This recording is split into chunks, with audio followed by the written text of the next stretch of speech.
Menurut perkiraan para ilmuwan, usia bumi saat ini sekitar 4,54 miliar tahun. Selama kurun waktu itu, tercatat setidaknya 5 kali kepunahan massal telah terjadi. Adakah kehidupan yang mampu bertahan?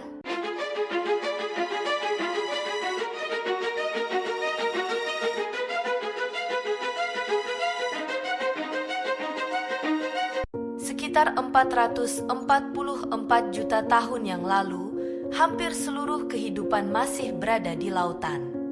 Namun tiba-tiba, bumi mulai membeku, lapisan es mulai berkembang, permukaan laut turun drastis, habitat makhluk laut ikut menghilang. Aktivitas tektonik juga diduga membantu menarik karbon dioksida dari atmosfer, memperkuat pendinginan global. Sekitar 85% spesies akhirnya menghilang di masa kiamat pertama atau kepunahan Ordovisian Silurian, menyisakan sekitar 15% makhluk laut yang mampu bertahan. Bumi kemudian pulih, kehidupan kembali berkembang. Sekitar 370 juta tahun yang lalu, lautan dipenuhi berbagai bentuk kehidupan.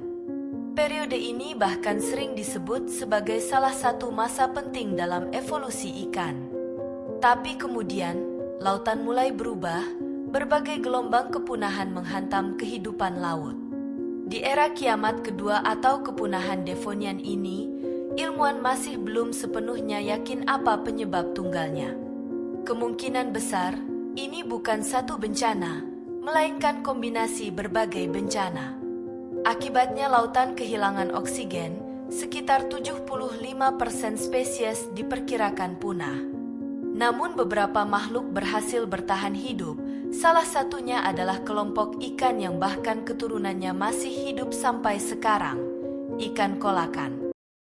Sekitar 252 juta tahun yang lalu, di wilayah yang sekarang menjadi Siberia, terjadi aktivitas vulkanik dalam skala yang luar biasa besar, yang terkenal sebagai Siberian Traps. Letusan dan aktivitas magma melepaskan gas dalam jumlah sangat besar, karbon dioksida meningkat, suhu berubah drastis, laut menjadi semakin asam, dan kadar oksigen di lautan turun, memusnahkan sekitar 90% spesies laut dan 70% hewan darat. Peristiwa ini terkenal sebagai The Great Dying, kiamat ketiga di mana bumi mengalami kepunahan massal terbesar yang pernah diketahui. 201 juta tahun yang lalu, saat super benua Pangaea mulai terpecah, aktivitas vulkanik besar terjadi di wilayah yang kelak membentuk bagian dari Samudra Atlantik. Gas rumah kaca dilepaskan ke atmosfer, iklim berubah, dan laut menjadi lebih asam. Di kiamat keempat Triasik Jura ini, sekitar 80% spesies diperkirakan punah. Yang menarik, setelah banyak pesaing dinosaurus punah, dinosaurus mendapatkan ruang untuk berkembang. Dan selama puluhan juta tahun berikutnya, mereka menjadi salah satu kelompok hewan paling dominan di planet ini. 66 juta tahun yang lalu, sebuah asteroid raksasa meluncur menuju wilayah yang sekarang menjadi semenanjung Yucatan, Meksiko. Kiamat kelima pun dimulai. Ketika asteroid menghantam, kawah raksasa bernama Chicxulub dengan diameter sekitar 180 km terbentuk. Dunia berubah dalam sekejap, gempa besar, tsunami raksasa, kebakaran luas, melemparkan debu serta material kaya sulfur ke atmosfer. Langit berubah, cahaya matahari berkurang, suhu global jatuh, rantai makanan pun runtuh. Sekitar 75% spesies punah, termasuk semua dinosaurus nonunggas.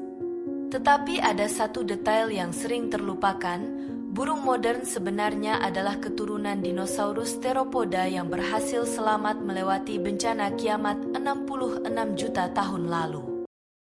Setelah mengalami 5 kali kepunahan massal, banyak ruang ekologis tiba-tiba terbuka. Mamalia mulai berkembang dan berdiversifikasi, dan dari salah satu dari garis keturunan itu menghasilkan manusia.